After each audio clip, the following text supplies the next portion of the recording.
Hey, this is Shawn Conrad. I must be weird.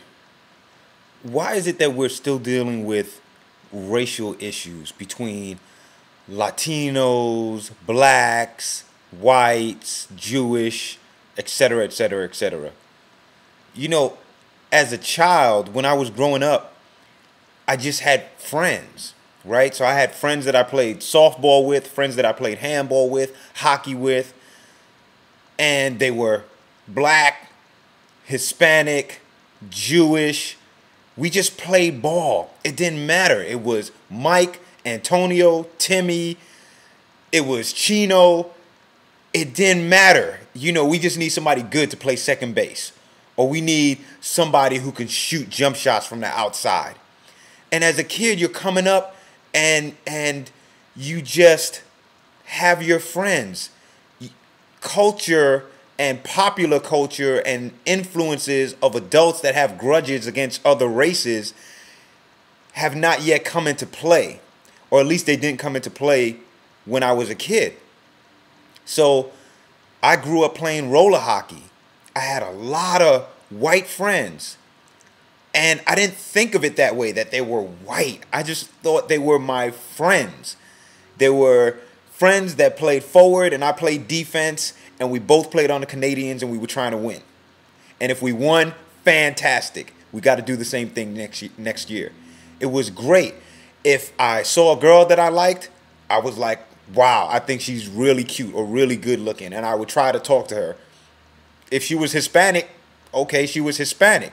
If she was black, she was black.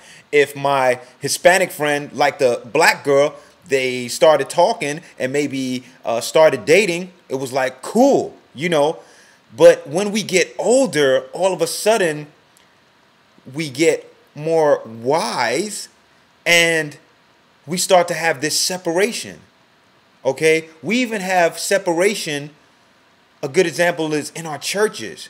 We got the Jamaican church, we got the Guyanese church, we have the Hispanic church of this, we have the Jewish church of that.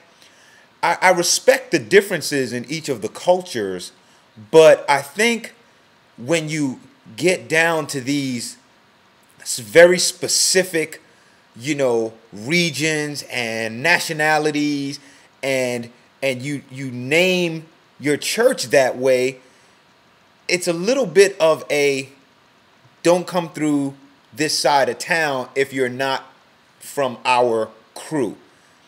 And I just think that enforces separation. And the reason why this is an issue with me is because as an adult, I found myself going to school one day at college, and I had another Afro-American person ask me silly questions about white people that he heard about. And he was asking me to confirm what he heard about because I told him I had a lot of white friends. I used to play roller hockey. And the comment was really ignorant. He didn't know any better. Now, why did that happen? Because he's been locked into his neighborhood and his culture all the days of his young childhood. Well, I just want to say I thank my mom for living in a neighborhood that was so diverse, where we had whites to the right, Jews to the left, Hispanics up the street, and blacks all around me. And I grew up in a culture where I didn't end up having to come up with stupid theories about folks that didn't look like me.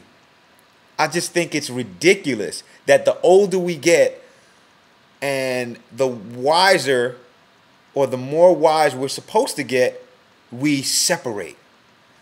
And it makes me want to go back to the simplicity of childhood, where we just had friends. That girl right there, she's the best catcher on first base. She's Jewish, but she plays first base better than anybody else on our team. And then we got the Afro-American brother at shortstop doing what he does because he's the best there. And then we got the Hispanic dude pitching or what have you, or whatever the scenario may be. I'm just giving you a hypothetical situation, but the innocence of that is gone. And right now, we live in this world where we're kind of so selfish. We even selfish amongst our own people. You know, it's not just, I'm doing this for black people, but it's pretty much, I'm doing this for myself. So I get my Mercedes and I can get my bling bling and I'll be straight, me. And we're even excluding people of our own race. Well, I think that's sad, and we need to be more welcoming to other people and put this race thing behind us. Get back to the innocence of, I have friends that I love that are so cool. When we hang out, we're interested in the same things, we're involved in the same things, and we're trying to win, and it was fun, and we're going to try to do it again next year. Let's head back there. Okay? I've heard people make comments to me because, last year I decided to really try to improve my tennis game. And you get comments like, oh, that's not really, our sport. Or, that's how could you do that? You're the rapper, or you're this, or you're that. Well, I like diversity. A lot of people, they only know me from the rap game.